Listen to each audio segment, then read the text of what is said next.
Então eu vou chamar aqui para a gente conversar um pouquinho e logo depois que eu chamar, já vou passar um vídeo da companhia dele, da empresa dele, desse novo negócio que ele tem feito há alguns anos, que é o Antônio Maciel, um cara muito, eu tive a oportunidade maravilhosa de conhecer há 2 anos num evento que a CONAGE fez, a Confederação Nacional de Jovens Empresários, e de lá para cá carrego esse relacionamento que me deixa muito, muito orgulhoso, muito satisfeito, e hoje eu vou poder trocar umas palavras com a gente aqui. Marcel, estou te colocando aqui agora para o pessoal ver. Seja muito bem-vindo. Tudo bem? Muito obrigado pelo seu aceite, do convite. Tudo bem, Lucas. Muito obrigado aí pelo convite. Uma honra poder participar aqui do teu evento, do Five, e estou à disposição aí para dividir, conversar um pouco com o pessoal. Maravilha, muitíssimo obrigado. Obrigado mesmo. Bom, vou passar o vídeo da Academia CEO. A Academia CEO é literalmente uma academia, né, que a gente pode aprender muito para tocar uma grande empresa. E o que eu acho interessante é o seguinte, já puxando o jabá, né, Marcelo? Eu percebi o seguinte, desde pequeno eu sempre queria ser um CEO de uma grande empresa. A única coisa, o caminho que eu tomei é o seguinte, você tem duas possibilidades, né? Ou você vai para uma grande empresa e se torna CEO, ou você monta uma pequena empresa, já é CEO logo do começo e faz ela ficar grande para você ser CEO de uma grande empresa, né? Eu tomei esse segundo caminho, mas eu sei que as pedras existem em ambos os lados e a gente vai contornar. Então, vou tirar a gente aqui da imagem, vou passar o seu vídeo, então já vou colocar para tocar aqui.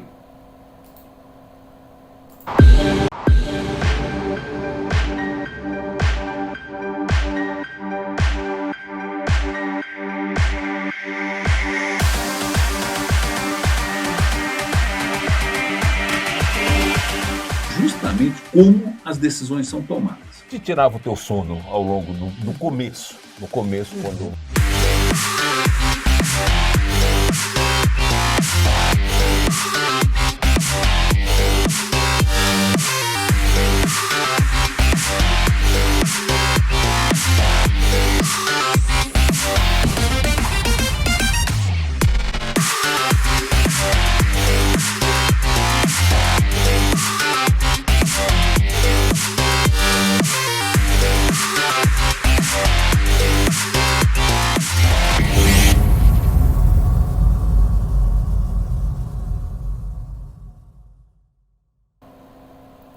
Show de bola, excelente vídeo aqui, já mostra bastante de como funciona, né?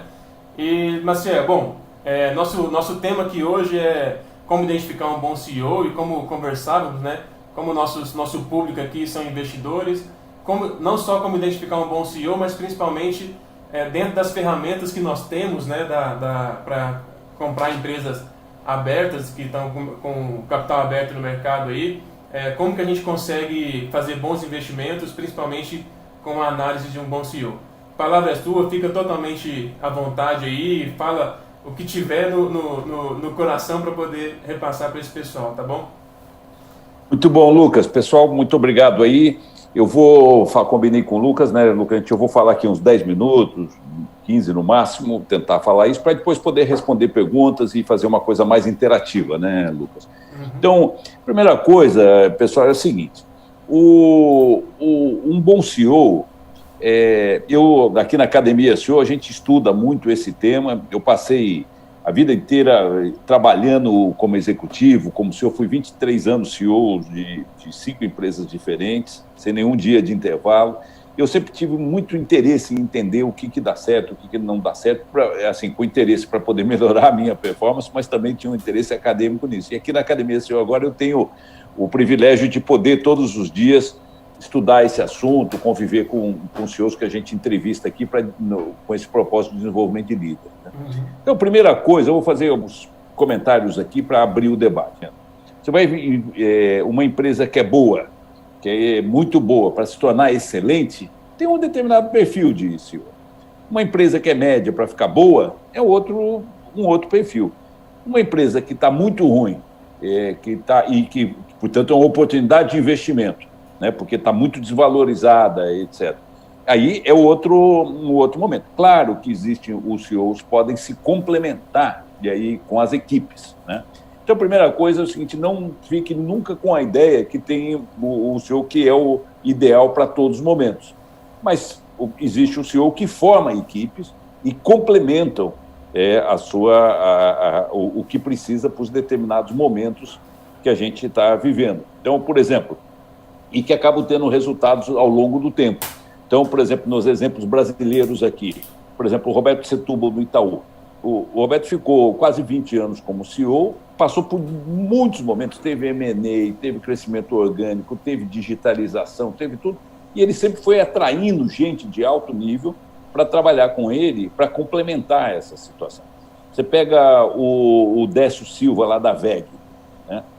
O Décio foi 15 anos CEO, a VEG é uma empresa completamente espetacular, lá de Jaraguá do Sul, em Santa Catarina, está em 22 países, né? Tem uma escola de formação de pessoal, então ele também viveu momentos muito difíceis de todos os tipos e tal, e conseguiu, através da formação da equipe, trabalhar muito importante. Então, uma coisa, assim, quando você vai procurar um bom CEO, é muito importante olhar, por exemplo, o track record, né? Quer dizer, o que ele ou ela vem fazendo ao longo do tempo e se tem consistência nos resultados, né?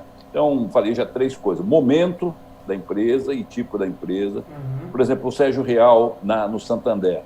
O Sérgio, convivi muito com ele no Marfrig, tenho uma grande amizade com ele. O Sérgio, ali no Santander, é a pessoa perfeita para o momento do banco. É um cara inovador, moderno, etc., que tem o apoio, tá? Good to great, né? Uma empresa boa para ficar espetacular.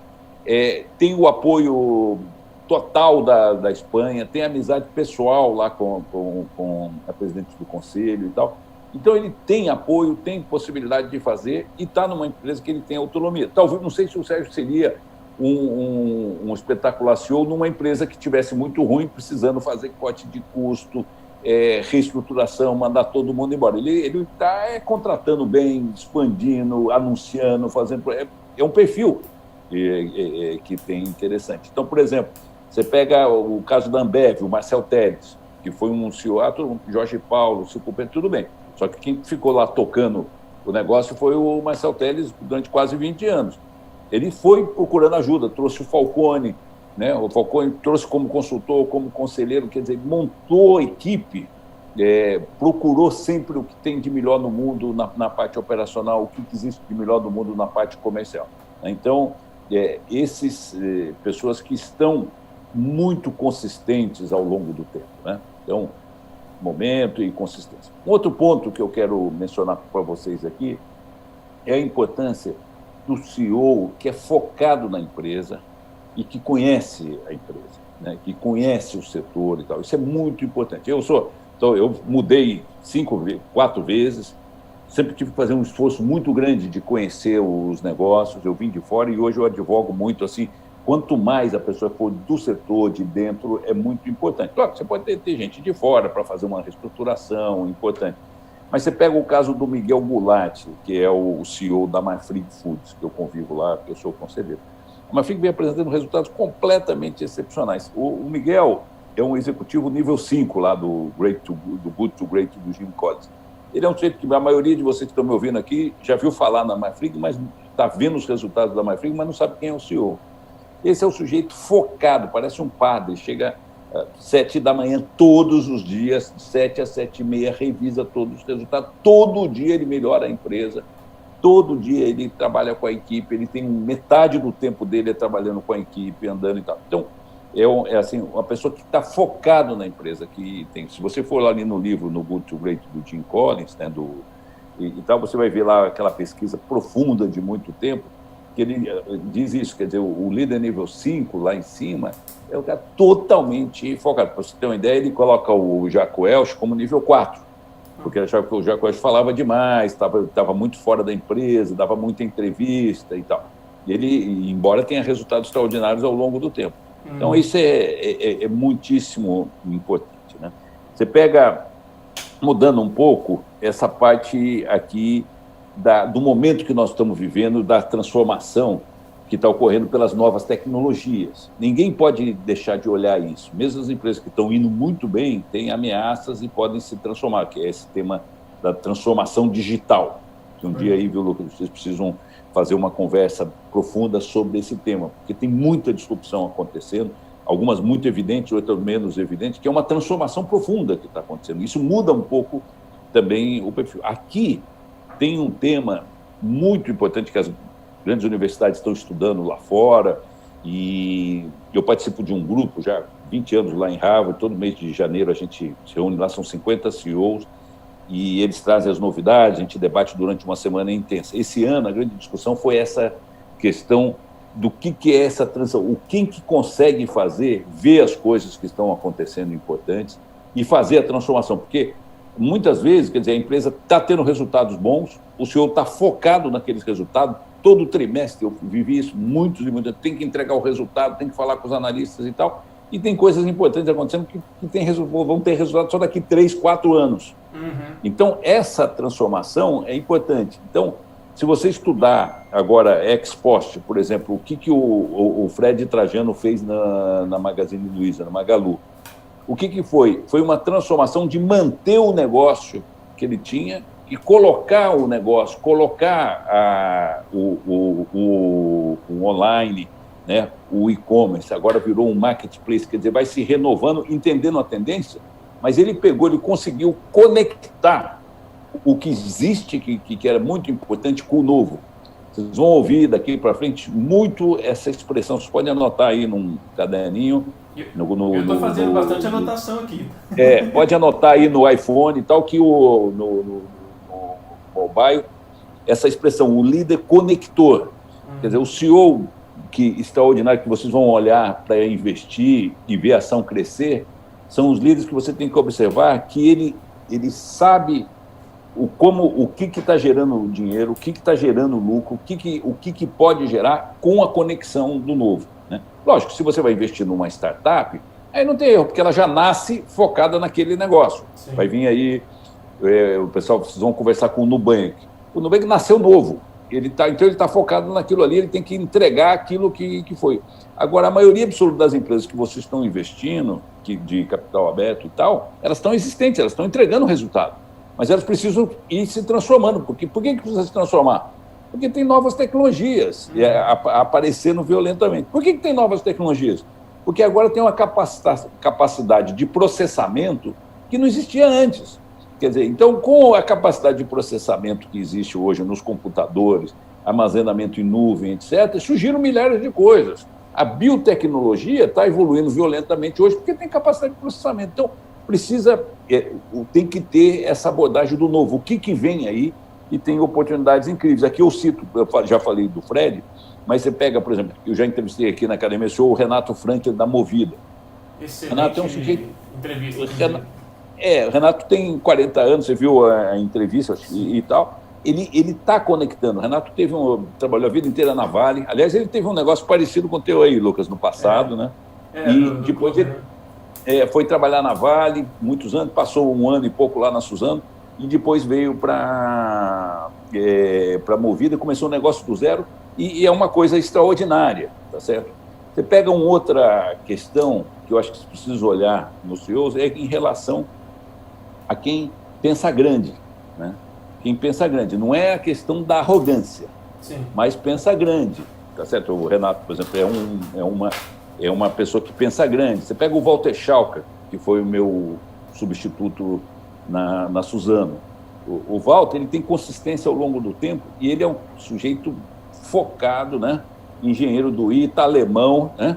Disciplinado e tal. E o que ele tem? Ele pensou essa questão nós também pensava numa fusão com a Fibra. Tentamos várias vezes, etc. e tal. Eles avançaram, acabou pelo momento que o Grupo Votorantim vivia. Conseguiram fazer uma aquisição, lógico que muitos investimentos no passado, teve a desalavancagem, mas é um cara que sempre pensou grande, pensou em fazer, por que não a gente juntar essas duas empresas e fazer a maior empresa do mundo de celulose e tal. Então, tem gente que tem essa perspectiva, né? Aí eu vou falar um último assunto, um último item, e aí vou deixar para vocês as perguntas, né?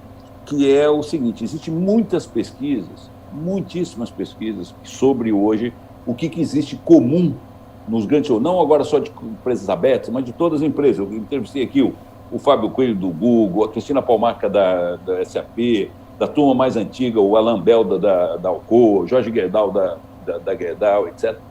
E eu sempre perguntei para todo mundo, estou estudando, estou vendo coisas no mundo inteiro, o que existe de comum. Existe uma questão muito comum nos desempenhos extraordinários, que são as pessoas que, no inglês é humble, né? É humilde.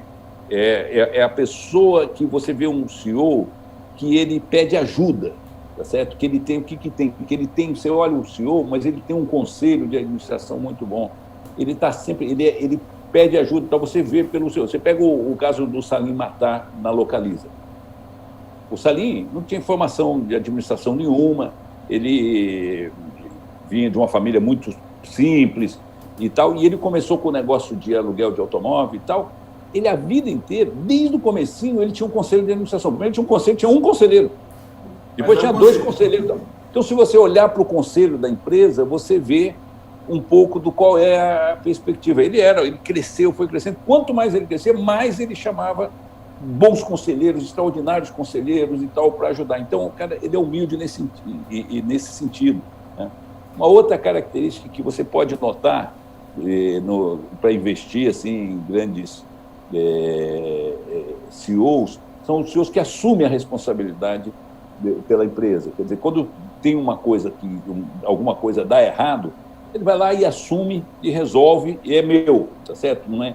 Quer dizer, ele valoriza a equipe. Quando as coisas estão indo bem, ele deixa a equipe falar. Você vai numa teleconferência de resultado, onde você, na terceira ou quarta teleconferência, você não sabe o nome de nenhum diretor, e você está acompanhando, é porque é só o senhor, ele está meio sozinho falando e tal. O senhor bom é que você vai numa teleconferência, estou usando o caso da Suzano, que eu conheço bem. O Walter Schack, ele faz a abertura, passa para o Carlos Aníbal falar do mercado, né?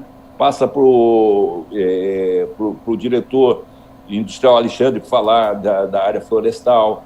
Quer dizer, as pessoas conhecem, sabem quem que é a equipe, porque ninguém faz nada sozinho, ninguém ganha o jogo sozinho, quem ganha o jogo é o time, tá certo?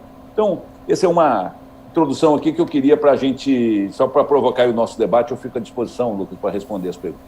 Marcelo, excelente aula, já me veio várias coisas na memória aqui, uma delas, vou até falar de trás para frente, pegar esse último comentário de colocar que o CEO é bom, ele coloca outras pessoas para falar do que é a responsabilidade dele e técnica. Eu lembro, lá em Salvador, ficou gravado, já falei sobre isso com várias pessoas, que eu te fiz uma pergunta, o seguinte, foi uma pergunta-chave ali, e a resposta mais chave ainda para mim, que é, um CEO, ele tem que saber muito de uma coisa, do tipo, tem que ser um excelente financista, tem que ser um excelente, ou ele tem que ser mais aberto. Ele falou assim, olha, o CEO tem que saber um pouco de cada coisa para conversar com cada financista experiente, com cada marketing experiente, e tem que levar em consideração essa equipe. Então aquilo ficou para mim desde lá, e hoje você reforçando aí é maravilhoso. Eu sempre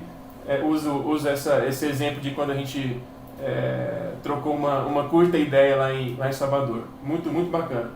Eu fiz várias anotações aqui já, principalmente, não consegui pegar todas, mas já anotei várias empresas que foram faladas e que estão com capital aberto aí, né? Então você já começou falando de VEG, Itaú, Ambev, Marfrig, Magazine Luiza, Movida, Localiza, e por último em algum momento falou da Gerdau também, e sei que teve alguma ainda que eu não anotei, ou seja, realmente a gente consegue ter um cenário bem interessante dessas empresas para olhar que estão abertas na Bolsa, né? E eu quero só tentar recapitular aqui então para ver se eu anotei certo. Os 3 pontos chaves aqui, você falou do momento, né, do momento da empresa, do momento dos negócios, da economia, alguma coisa assim. Pensar grande e humildade. São esses 3 pontos mesmo, só para recapitular? Esses são os pontos mais importantes que liga. Que quando você fala humildade, você liga a equipe, você liga o conselho, são esses pontos importantes. E o momento, só sublinhar isso, Lucas, o momento é o seguinte, você entender, não adianta, não tem o CEO que é o melhor CEO para tudo, tá certo? Você tem um momento e também o tipo de empresa. né? E também o tipo de empresa. Então, lógico que tem pessoas mais experientes, que têm mais adaptação e tal. Mas sempre quando você olhar um gestor, você tem que ver o momento que ele está vivendo, se ele está no tipo de empresa certo, o que está ocorrendo. Tá? Então, não é assim, ó, você tem aqui uma figura, uma receita, esse aqui ele encaixa em qualquer lugar. Não é bem assim. Perfeito, perfeito. E eu achei interessante, tem até um livro que eu sempre mostro nas mentorias, já está até na mesa de tanto que eu uso ele. É um livro super simples, não sei se você já viu esse livro aqui, o tal do Warren Buffett. É um livro super simples de ler e tem muito conteúdo interessante. Em algum momento ele fala algo nesse sentido do momento da empresa, só que ele leva em consideração a questão que um bom CEO muitas vezes não consegue transformar uma empresa que seria naturalmente ruim, que os produtos não são bons e tudo mais. Mas uma empresa ruim pode ser, quer dizer, uma empresa boa que tem produtos bons pode ser elevada com um bom CEO e por aí vai. Então, acho que tem muito a ver com essa questão do momento. Maravilha. A questão do conselheiro, do conselho, eu achei muito importante também. Então, eu queria que você falasse um pouco mais, principalmente com a sua experiência, como é que funciona a composição de um conselho, como é que eu olho para um conselho e tento entender se o corpo do conselho está bem estruturado para a empresa. Como é que você olharia o conselho? Como você escolheria um conselheiro? Como seria isso? Isso é um tema muito que a gente estuda muito aqui na Academia SEO e a gente tem assim, sei lá, umas 2, 3 horas de vídeos específicos sobre conselhos aqui na Academia, eu recomendo para vocês. Que a gente pega, né, das entrevistas, a parte que a gente fala de conselho. Você está tocando num ponto, Lucas, é o seguinte, não existe nenhuma dessas empresas aqui, todas as empresas que eu mencionei, se você entrevistar o CEO ou o principal acionista, todos vão dar um crédito para o conselho de administração por conseguir. E muitas que não deram certo é porque ou não tinha conselho de administração, ou o conselho era só check the box para dizer para a CVM que tinha conselho. Entendeu? Então, se você olhar o que são os pontos importantes do conselho, a composição do conselho, você que é investidor, você tem que olhar a composição do conselho. O conselho precisa ele tem que ter diversidade de experiências no conselho. Então, quando eu ajudo, estou nos conselhos, eu fiz isso lá na ADM, nos Estados Unidos, durante 12 anos, durante 6 anos eu fui chairman do comitê de nomination, né, que escolhe os conselheiros, a gente estudou tudo que existia, contratamos consultorias, universidade, tal, tudo que existe no mundo sobre isso. O que tem? Você tem que fazer uma matriz e dizer o seguinte, vamos pegar uma empresa importante qualquer, vamos dizer o Santander, por exemplo, ou a Suzano, porque é uma dessas empresas. Você vai falar o seguinte, primeiro, quem é do setor dessa empresa, que está no conselho? Quer dizer, tem alguém que conhece profundamente esse setor? Alguém que conhece o setor, que conhece. Aí é sempre muito interessante, muitas vezes a maioria já é um sujeito que já não é mais um acting CEO, já é um CEO que já foi CEO, está aposentado, é conselheiro e tal, mas que conhece profundamente, que continua estudando. Então, esse é um primeiro ponto que você tem que olhar. Segundo ponto, que eu olho hoje em todas as empresas que eu visto, tem alguém no conselho que entende de tecnologia, de transformação digital, de o que está acontecendo, tá certo? Localiza e tal. Recentemente houve a mudança do conselho, todo ano eles fazem uma renovação no conselho.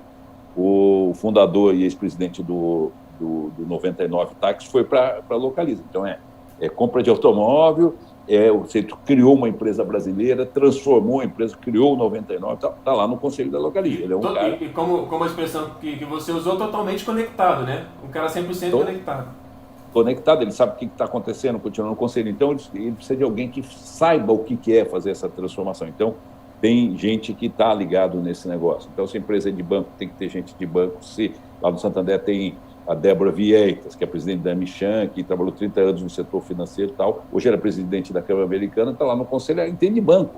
É moderna e etc. e tal, mas está nesse negócio. Então, tem gente de transformação digital, que é muito importante. Hoje, você precisa, no conselho, aliás, você precisa de alguém de auditoria e finanças.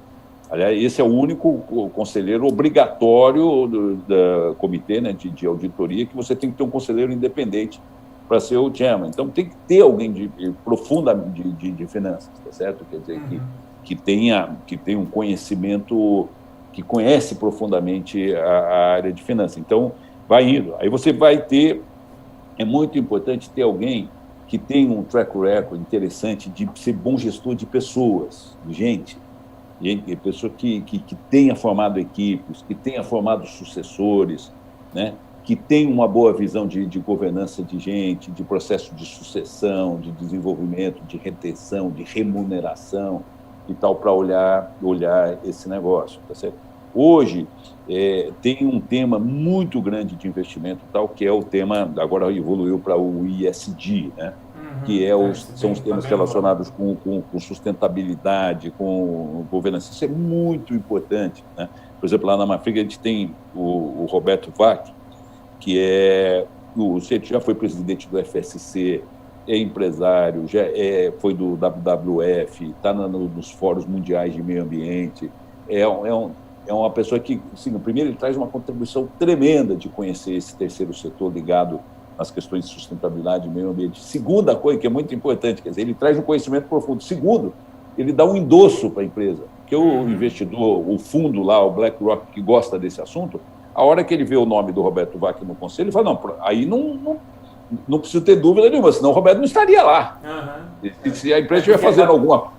Além da empresa escolher o conselheiro também escolhe a empresa, né? Porque escolhe a empresa, não vai aceitar, e dá um endosso. Então, você acha que qualquer banco do mundo hoje pega, por que a Marfrig ganha todos os prêmios tal na área de sustentabilidade, tem investidor ligado nisso? Primeiro porque o controlador, o Martin, gosta disso, ele está ligado nisso, ele acha isso importante. Ele montou um conselho que tenha isso. Nós trouxemos no Roberto Vac, tal, no comitê de sustentabilidade do conselho, está o presidente do Greenpeace, o ex-presidente do Greenpeace.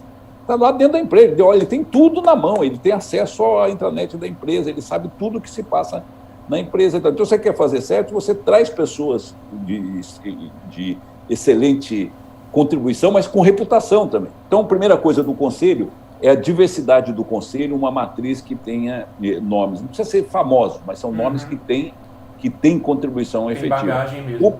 E tem bagagem. Então, o número de reuniões do conselho é muito importante. O presidente do conselho é 40% do funcionamento do conselho. O presidente do conselho que faz a ata, que controla as reuniões, que realmente dá prestígio ou não ao conselho, né? Então, é importante vocês olharem esse tema do conselho. Perfeito, maravilha. Tem uma pergunta, e eu tenho uma outra pergunta para fazer aqui também, mas eu estou vendo que o Pedro Henrique mandou aqui. É uma pergunta até interessante, assim. Pergunta se existe diferença de CEO para líder, ou se necessariamente o CEO é um grande líder para a equipe. Tem como um CEO não ser líder? Eu posso falar que se é CEO é líder? Qual é a sua visão? Não, são coisas diferentes. O líder, eu acho assim, quer dizer, nós aqui na academia, é interessante essa pergunta, porque a gente está focado aqui na formação de líderes, tá certo?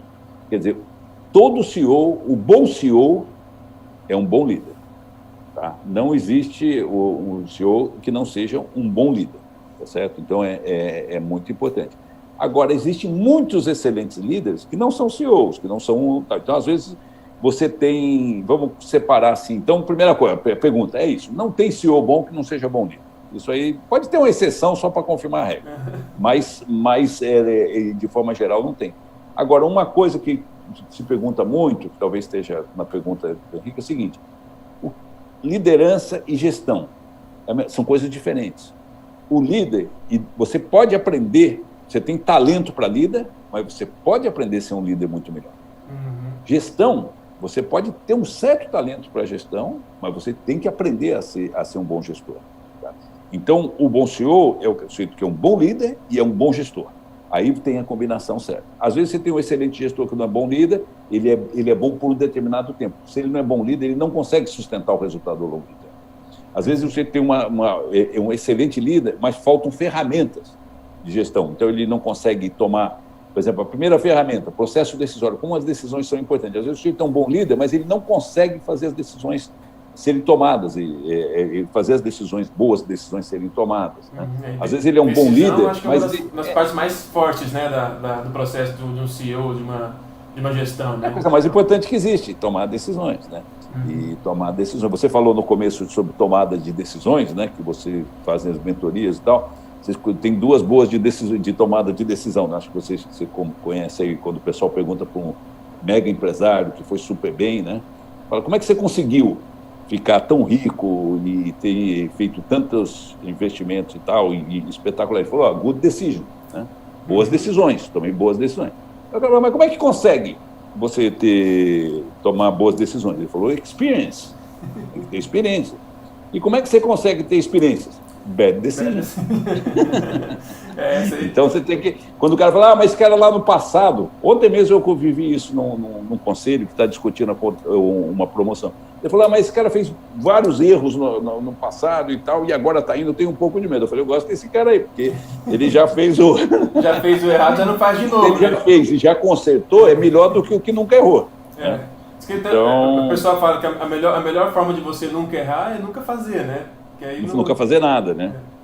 Nunca fazer nada. Então, esse é muito assim. Então, vamos lá.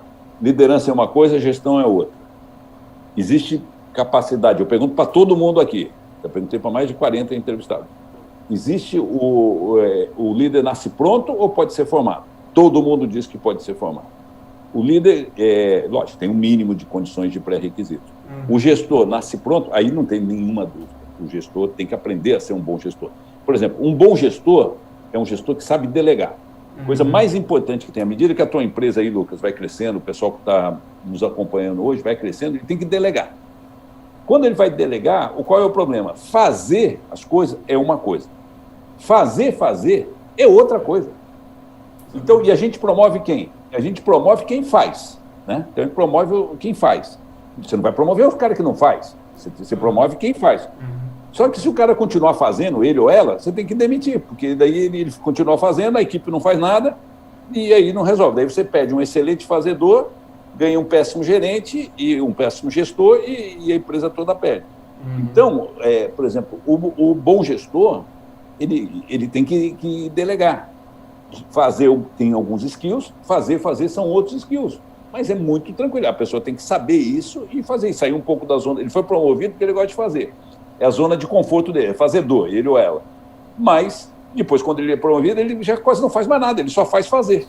Fazer, que é diferente. Então, esse que é um ponto importante que eu acho que serve para vocês analisarem os gestores, mas também na gestão dos negócios de cada um e até na vida pessoal de cada um. Então, o ideal seria ensinar a liderança, capacitar a liderança para todos os funcionários, porque eles, em algum momento, com a empresa crescendo, podem ocupar uma nova função de liderança, né?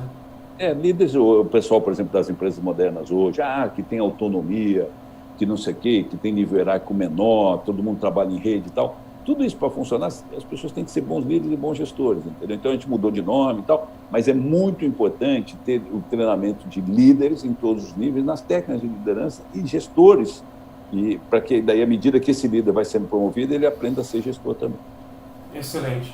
Então, voltando um pouco para o ponto de vista de quem está procurando uma empresa para investir, está analisando principalmente uma empresa, você teria algum exemplo de a gente pensar assim, olha, em tal momento dava para perceber que o gestor estava em harmonia, né, no momento que a empresa precisava daquele CEO ali, ou daquele conselho e tal, que momento, qual que seria a sua lembrança aí de, olha, naquele momento aquela empresa eu conseguiria ver numa teleconferência, eu conseguiria ver num corpo de conselho. Você lembra de algum momento? Claro, tem vários casos. Então você pega, por exemplo, as empresas que tiveram crescimento espetacular, lógico que depois que terminou o jogo é mais fácil de analisar, tá certo? Mas você pega, por exemplo, o caso da Ambev, que comprou a Brahma praticamente por nada, sem valor específico. Então, o que você tinha? Você tinha um conjunto de investidores que já tinham feito um monte de besteira, já tinham quebrado 2 vezes, né? O Jorge Paulo Lema quebrou 2 vezes. Na segunda vez ele teve que vender o carro, vender tudo, foi morar com os filhos na casa de um tio, né? Na segunda vez que talvez por bad decisions, né? Bad decisions. E aí ele foi ficando experiente e aí começou a tomar good decision. Ele fala isso. Então, o que acontece? Você tinha ali um conjunto de gestores, você tinha uma capacidade, um setor legal, um setor muito atrativo para o Brasil, né? Não tinha uma dominância muito grande de nenhuma, tinha 2 ou 3 empresas que dominavam, mas ainda muito pulverizado. Você vê que são pessoas que começaram a atrair talentos, começando pelo conselho, de gente que conhecia profundamente, tal, que vinha trabalhando nisso e com a capacidade de atrair capital para fazer as operações para frente. Então, isso é uma coisa.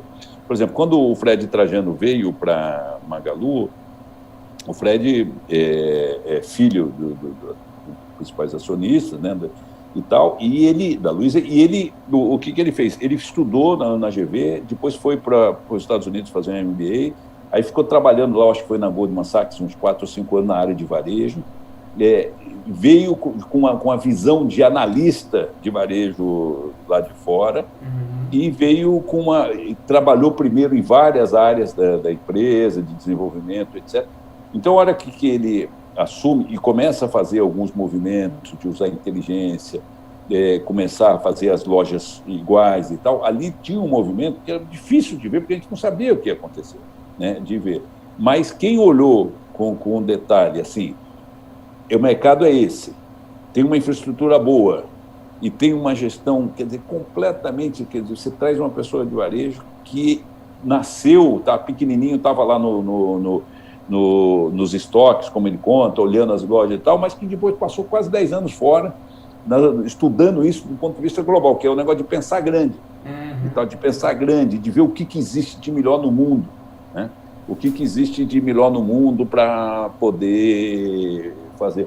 Contar uma, por exemplo, do Olaci, de Manaus, que eu trabalhei com ele, o pessoal em Goiás conhece bem, o pessoal ligado no Acre conhece o Olaci rapidamente. Eu estava na época com ele na Constran, e nós estávamos fazendo o metrô aqui de São Paulo.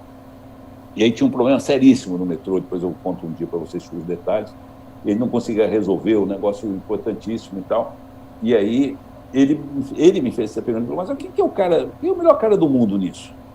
O que é o melhor cara? Daí eu perguntei para os caras lá, falei, vem cá, quem são? O cara falou, tem um professor alemão tal, que já fez mais de 200 quilômetros de metrô, ele fez metrô de Xangai, fez isso, fez aquilo, ele conhece profundamente isso, hoje ele tem uma empresa de consultoria e tal. Aí o Olaci falou assim, então vamos trazer esse cara para ajudar a gente a resolver isso. O Olaci era caminhoneiro, né? Nunca foi na escola e tal. Vamos trazer esse cara para ajudar. Aí alguém, um executivo, né, ali, de finanças e tal, falou assim, mas quanto que um cara desse vai cobrar? Quanto que a gente vai cobrar? Pô? Vamos pagar quanto para ele? Aí o Olaci olhou assim, assustado pro cara. Vamos pagar quanto ele pedir, pô. Se não pagar, ele não vem. Bom, vamos perguntar quanto que ele quer e a gente paga. Senão nós não vamos resolver. Ou que você quer resolver o problema. Ele não vai cobrar um valor que vai quebrar a empresa, né? Ele vai cobrar para poder fazer a empresa crescer. A gente continua. Ele falou, pergunta para ele quanto, vamos pagar quanto? Pergunta para ele quanto que ele quer. Então, quer dizer, isso é pensar muito grande. Quer dizer, vamos trazer o melhor cara do mundo para resolver esse problema. Eram contratos de, hoje, bilhões de construção de metrô. Nunca uma consultoria ia quebrar a empresa e tal. No final, o cara veio, resolveu, né? Fala, mostra aí. Sim, eu vou voltar para nossa canequinha. O preço que você paga é o valor que você recebe, né? É o que o cara estava buscando o valor do... Então, eu queria voltar para o nosso tema aqui das empresas. É isso, quer dizer, você identificar ali, por exemplo, eu acho que o Fred Trajano foi um negócio, o Ambev foi uma coisa importante. Pelo caso da Suzano, no meu período lá, a gente discutiu muito esse negócio, vai ter papel no futuro?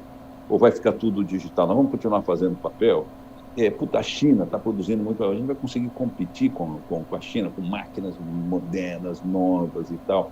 Contratamos uma consultoria, estudamos isso 2 anos, e tal. E aí a gente verificou o seguinte, que o consumo de papel, esse papel de imprimir e escrever, ia crescer pouco, porque ainda tinha milhões de pessoas que não usavam isso no mundo, mas todo o papel para limpeza, né, sabe, o tixo, hoje, antigamente você entrava no banheiro, em qualquer restaurante, na estrada, não sei o que, era pano, hoje é papel. Toalha nas mesas era tecido, agora é papel. Embalagem, por exemplo, antigamente você ia comprar um livro, você saía carregando um saquinho plástico. Agora você pede pela internet e vem no papel, no papel. Caixa, então tem milhares de oportunidades que foi mudando e a gente cunhou a expressão, vamos fazer o que a China compra e vamos cair fora do que a China vende, entendeu? E isso criou um ambiente para poder ter um desenvolvimento importante, né? Maravilhoso, maravilhoso. Tem uma Bom, só uma consideração para ver se a gente entendeu perfeitamente aqui. Uma forma, então, da gente analisar um CEO, a gente poderia ver, bom, um pouco do próprio currículo dele, como você falou do Fred, que teve uma boa experiência ali, e ao mesmo tempo, tanto do Fred como do Marcel Teller, a gente pode dizer que algumas operações que são relevantes, você percebe que o gestor tem que o CEO tem aquela característica, como por exemplo comprar outras empresas a um preço menor, com a perspectiva de crescer e tudo mais. Então a gente poderia olhar quais são as notícias relevantes que está saindo da empresa com grandes aquisições, com perspectiva de mercado, e pegar o histórico do CEO. É isso? Porque para você ter um upside, né, Lucas, o que tem é o seguinte, tem que olhar um pouco o médio e longo prazo. Ninguém faz transformações numa empresa já maior. Isso nas startups ocorre por causa que você faz um valuation, a pessoa vê um nicho, né? O que é a inovação? O que é a definição de inovação? Você fala, o cara tem que ser inovador. O que é inovação? Inovação é você resolver um problema que ninguém resolveu. E muitas vezes, a inovação disruptiva é você resolver um problema que ninguém resolveu e que nem o consumidor sabia que tinha aquele problema. Quer dizer, você oferece uma solução. Quando alguém oferecer um telefone que é touch, nunca ninguém falou que era um telefone touch. O Steve Jobs foi lá e fez um telefone touch e tal. Então você não sabia que você queria aquilo, tá certo? Então você não sabia que você queria aquilo. Então você tem, então quando você vê isso, você pode investir. Então, por exemplo, às vezes é um pouco diferente. Por exemplo, quando o Google veio, o Yahoo tinha 80% do mercado de busca. Tinha 220 empresas fazendo busca no mundo. 220 empresas faziam esse trabalho de busca e tal. O que o Google fez diferente? Ele inventou um modelo de negócio diferente. Então, eu queria botar mais uma palavra para vocês na análise de investimento. Modelo de negócio. O que é o modelo de negócio? Entendeu? Quer dizer, a inovação não é só necessariamente fazer uma coisa completa. Então, a primeira inovação, que é a disruptiva, é você fazer uma coisa que ninguém fez. Então, ninguém fez ainda a vacina da Covid. O primeiro que fizer vai ser, todo mundo sabe que precisa e tal. Agora, você tem coisas que você sabe. Então, Ana, deixa eu dar um exemplo para vocês, que tem pouco aqui no Brasil, mas para investimento fora. O tema da biotecnologia e nos fármacos, tá certo? Eu não tenho dúvida que daqui 10 anos, ou 15 anos, as empresas que vão valer $1 trilhão vão ser empresas de biotecnologia. Daqui 10 anos. Por quê? Porque com as ferramentas que existem hoje, vai aparecer uma empresa que vai curar o Alzheimer. Vai aparecer uma empresa que vai curar o diabetes, definitivamente. Vai aparecer empresas que vão enfrentar, provavelmente, o câncer. Né? Então, porque isso está caminhando para isso. Então, isso que vai ser a grande transformação, que vai usar tudo que tinha agora, tudo que o Google fez, que o Facebook fez, que o Amazon fez e tal, vão ser empresas de biotecnologia que vão fazer isso lá na frente, que vai ser uma disrupção resolvendo o maior problema da humanidade, que são as doenças. Né? E tal. E aí isso aí vai criar um problema tremendo para a Previdência, porque a longevidade vai aumentar. Então, as empresas que tiverem, os estados e tal, Previdência, alguém que arranjar alguma solução para poder você ter poupança e tal, e investimento e tal, vai ser uma solução, porque ninguém mais vai acreditar que o Estado vai pagar a aposentadoria. Então, é uma coisa ligada na outra. Então, quando você está falando do CEO, você precisa ver o médio e longo prazo também do que ele está vendo para frente, ele ou ela, né? E tal, mas não é no curtíssimo prazo. Então, você tem um investimento do curto prazo que vai cada vez melhorando mais e você compra lá, ganha 5%, 10%, vende e pronto. Agora, se você reservar um pedacinho do teu investimento para pensar no longo prazo, aí você tem que ver os CEOs, aí você tem que conectar com o mercado e com a disrupção, né? Sim. Até aproveitando, você falou uma coisa muito importante, que é da evolução da biotecnologia. Só reforçando o convite para o pessoal aqui, nós teremos dois palestrantes, né? O Geraldo Luciano, que é conselheiro na Rap Vida, e o Arthur, que é responsável pela medicina laboratorial e tal da Fleury. Então são duas coisas, duas empresas que estão dentro dessa evolução, principalmente a Fleury, né, que tem feito muito estudo na biotecnologia. Eles estão muito fazem isso também, mas eles estão em outro setor de grande perspectiva, que é de parte de serviços, né? Serviço. À medida que tem tecnologia, tem mais serviço, né? Tem mais, você tem serviços para fazer, então isso é muito importante. Excelente. Marcelo, estamos já no finalmente, passou muito rápido aqui, mais rápido do que eu tinha pensado. Mas eu vou fazer uma outra pergunta que agora vai ser mais uma curiosidade com relação a uma coisa que você falou em algum momento, que você foi CEO de 5 empresas, né? E você passou em 5 empresas, e são empresas, de certa forma, distintas uma das outras, né? A que eu tenho em mente são Ford, Suzano e Marfrig. Quer dizer, Marfrig não é como CEO, né? Como conselheiro.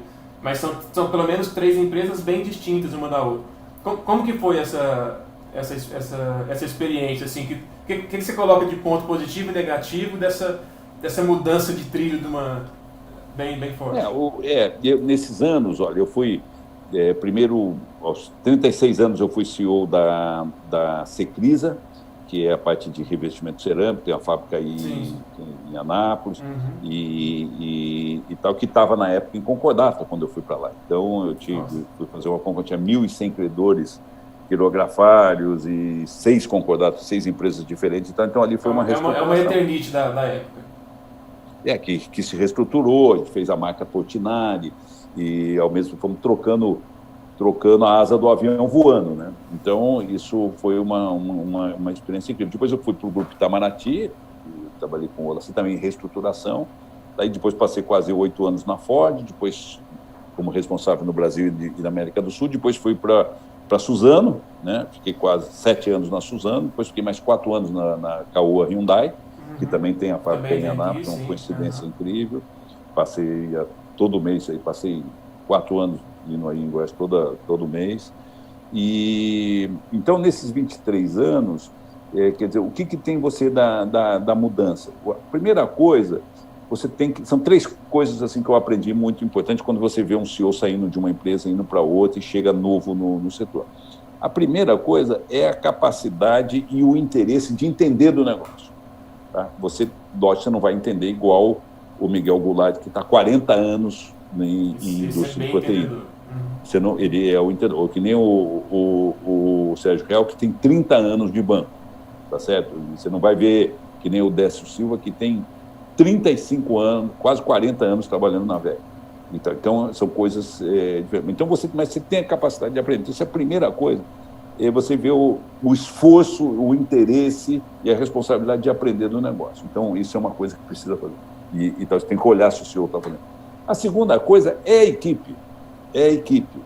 Coisa mais importante, o CEO, né, todas essas empresas que eu passei, todas tinham 3.000, 4.000, 30.000 pessoas e tal. Então, o CEO não é o fazedor, ele é fazer.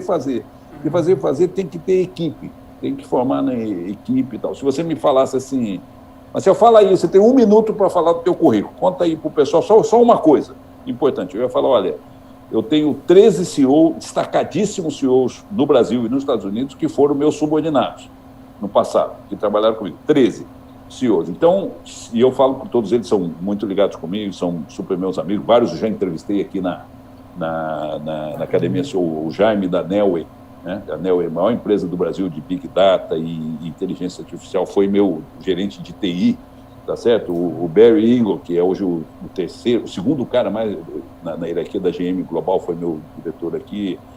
O André Doff foi presidente da CPFL, que agora está na Teres, foi meu diretor na Suzano. Eu tenho 13 destacadíssimos CEOs e tal que foi. Então eu falo para eles, se eu não ajudei vocês, pelo menos não atrapalhei, né, para vocês se tornarem grandes líderes. Então, quando você vai para um hotel, você tem que formar equipe, você tem que ter uma equipe. E uma questão muito importante, que hoje está muita gente falando, que é o seguinte, você tem que olhar na equipe e ver se a equipe é formada por pessoas que são melhores que o CEO naquelas áreas específicas, entendeu? Então, o Bernardo Espigo, meu CFO na Suzano, é muito melhor do que eu em finanças, tá certo? O João Comério na área florestal, ele é 50 vezes melhor que eu na área florestal. Então, você tem que trazer gente que seja melhor que você para formar uma equipe e aí criar essa motivação. Quem ganha o jogo é a equipe. Então, para você ir... Então, o segundo ponto é esse, a formação da equipe efetiva. Então, conhecer o mercado, procurar aprender, formar a equipe. E a terceira é o modelo de negócio. É você trazer ideias e inovação para o modelo de negócio. Olhem, pessoal, assim, se vocês pensarem um pouquinho para médio e longo prazo, para realmente ter ganhos expressivos, upsides grandes, é o modelo de negócio da empresa. Às vezes não é a inovação do produto e do serviço, mas é um modelo de negócio para lidar com aquele produto ou serviço. Maravilhoso, maravilhoso. Marcelo, então eu gostaria de ficar aqui o dia inteiro sabendo das experiências, das bad and good decisions aí, mas, bom, temos o nosso horário aqui. No momento, então, vou só agradecer mais uma vez a sua presença, o seu aceite do convite, a sua presença virtual, né, mas que seja presencial ou não, o conhecimento é o mesmo, né, tá na cachola e sendo transmitido, tá ótimo. Então, é isso aí, muitíssimo obrigado e espero que a gente possa ter mais momentos como esse, tá? Muito bom, muito obrigado, Lucas. Agradeço a todos. Quero parabenizar todos as pessoas, a audiência aí que está usando esse sábado de manhã para buscar conhecimento. Né? Isso é para buscar conhecimento. Vocês estão fazendo o melhor investimento que existe, que é conhecimento. Tá? E eu fico muito contente de poder participar desse evento da Ciano, que é uma escola de finanças, de mentoria e tal, que está no negócio de conhecimento, como a gente está aqui no negócio de conhecimento na Academia Ciano. Perfeito. E não só querendo puxar jabá, mas realmente falando que, por experiência própria, a academia vale muito a pena. A gente tem 4 pessoas que foram contempladas por compartilhar o evento e tudo mais, eles vão ter 6 meses de academia, está tudo combinado com o Renan. Mas quem não foi contemplado pode assinar mesmo por experiência própria, tem muito conteúdo bacana, mesmo que às vezes a pessoa não quer ser CEO, mas ela quer entender e quer crescer na empresa, isso é muito bom. Então, o nosso foco é desenvolvimento de liderança. A liderança, desenvolvimento de líderes e tal, com lições de gestão de quem tem experiência, quem sabe fazer. Aprender a ser um líder ainda melhor é bom para você ganhar dinheiro, é bom para a sua vida pessoal, né, particular, e somando a tua vida pessoal com a vida profissional melhor, você ajuda também o Brasil a ser melhor. Maravilhoso. Então é isso aí, muito obrigado. Obrigado, um grande abraço, bom evento para vocês aí. Obrigado, valeu, até.